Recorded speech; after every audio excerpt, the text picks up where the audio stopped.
ఒకసారి రమ్మంట తిరిగి సరే దండరేగా గట్టి కొట్టు.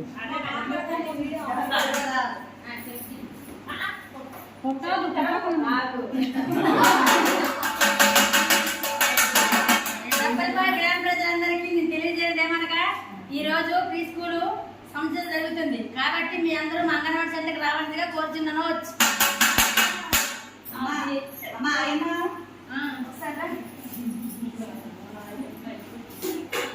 మనం మనల్ని ఆహ్వానించండి మరి అందరికీ వాళ్ళకి 10:30కి మనకు కొంచెం ఒకసారి చెప్పేసి ఇచ్చాము. ఇది చెప్పడం కాదు సంసిద్ధత చేస్తున్నాము. సెంటర్లో కొద్దిగా రెండమ్మ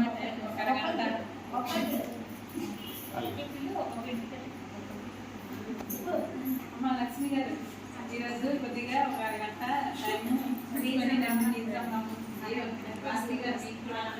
సన్నిసం గారు మీకు కూడా అమ్మ మీకు కూడా రండి సెంటర్ కదా తీసుకుని సంసిద్ధత చేస్తున్నాము. సరేనా? మీరు కూడా రండి అమ్మ. సరే వస్తాం. అమ్మ మీ పిల్లలు ఉన్నారు కదా రండి. మీ పిల్లడికి ప్రీ స్కూల్ సంసిద్ధత చేస్తున్నాం. మీ పిల్లడి కోసం రండి.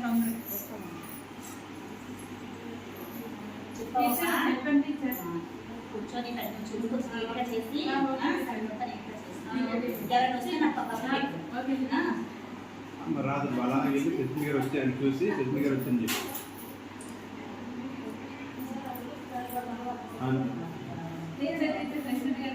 వచ్చారా? సరే అయితే పిల్లలు కృష్ణ గారు వస్తున్నారు కదా, అందరూ నమస్కారం చేయండి. నమస్తే కృష్ణ గారు.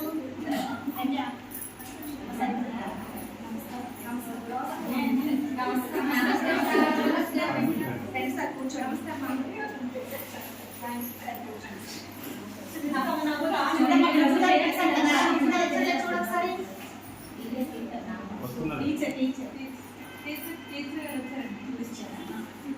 సార్ నమస్తే సార్.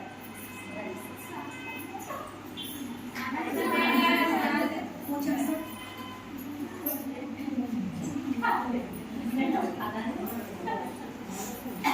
తల్లిలందరూ వచ్చారు కదా, వచ్చారమ్మా?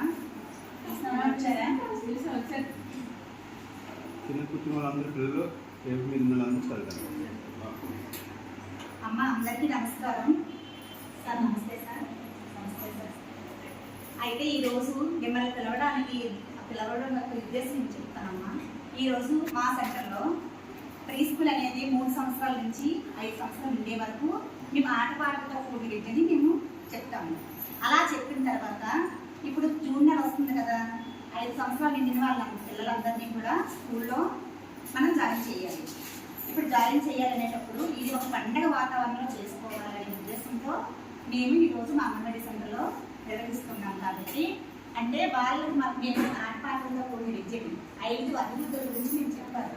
5 అభివృద్ధుల కోసం మేము నేర్పిస్తారనమాట. అది ఆటపాటలు కావచ్చు, పాల్గొనడం కావచ్చు, ఒక మేము చేసేది.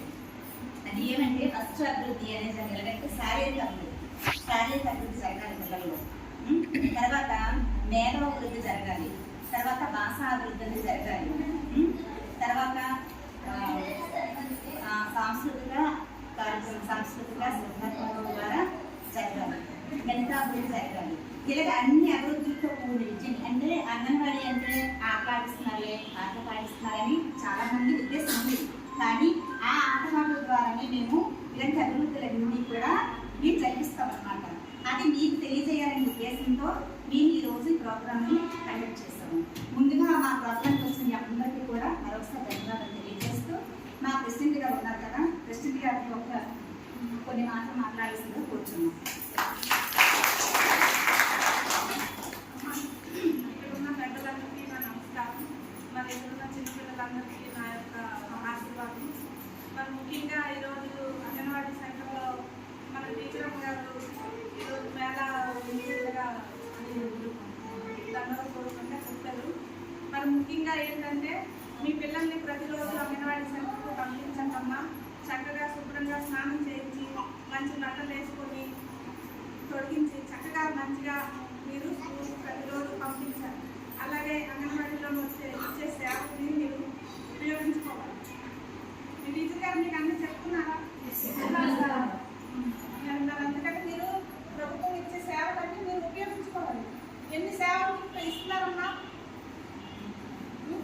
మీకు ఇంటికి ఆహారాన్ని అందిస్తున్నారు, పిల్లలకి మంచి చదువు చెప్తున్నారు. మా ఇంత చేసుకున్నప్పుడు మీరు వినియోగించుకోవాలా లేదా? కాబట్టి మీరు ప్రతిరోజు మీ పిల్లల్ని అంగన్వాడీ సెంటర్కి పంపిస్తేనే రేపు పొద్దున వాళ్ళు స్కూల్కి వెళ్ళడానికి వాళ్ళు ఉత్సాహంగా వెళ్తారనమాట. కాబట్టి అందరూ చాలా జాగ్రత్తగా విన్నమాట మీరు వినియోగించుకోండి, మీ సేవల్ని చక్కగా పిల్లల్ని పంపించాలి. Thank you sir. అలాగే మన టీచర్స్ గారు కూడా కొంచెం మా పిల్లల్ని ఉద్దేశించి చెప్పవలసిందే. ప్రజలందరికీ నమస్కారం అండి. అలాగే పిల్లల్ని ఉద్దేశించి అంగన్వాడీ సెంటర్కి పిల్లల్ని ఏ విధంగా వాళ్ళు తయారు చేస్తున్నారనేది మనము మన పిల్లలకి పంపిస్తూ ప్రోత్సహిస్తూ పంపించినప్పుడు తిరిగి మన ఇంటికి వచ్చేటప్పుడు ఆ పిల్లలకి మనము అడగాలి, మీ మేడం అక్కడ ఏం చెప్పింది, మీరు ఏం నేర్చుకున్నారు, ఆ విధంగా మీరు అడిగి పిల్లల ద్వారా మీరు తెలుసుకోవాలి. రోజు కూడా పంపేటప్పుడు ఎర్లీ మార్నింగ్ లేచిన వెంటనే స్నానం చేయించాలి. ఉతికిన బట్టలు, కొత్త బట్టలనే రూల్ ఏం లేదు, ఉతికిని వేయించాలి, గోర్లు అవి తీయించాలి, నీట్గా పరిశుభ్రంగా ఉంచి మీరు ప్రోత్సహించాలి పిల్లల్ని. ప్రోత్సహించిన తర్వాత వాళ్ళు వెళ్ళి టీచర్ దగ్గర ఏం నేర్చుకుంటున్నారు అనేది వాళ్ళు తిరిగి వచ్చినప్పుడు మీరు మళ్ళీ ప్రశ్నించాలి. ఈ విధంగా సెంటర్లో ఎన్ని మంచి పనులు జరుగుతున్నాయంటే వాళ్ళకి ఆటలతో కూడినటువంటి విద్య అందుతుంది, ఆట పాటలు, చదువు నేర్పిస్తున్నారు, వారికి ఒక పూట భోజనం పెడుతున్నారు, గుడ్డు పాలు కూడా ఇస్తున్నారు.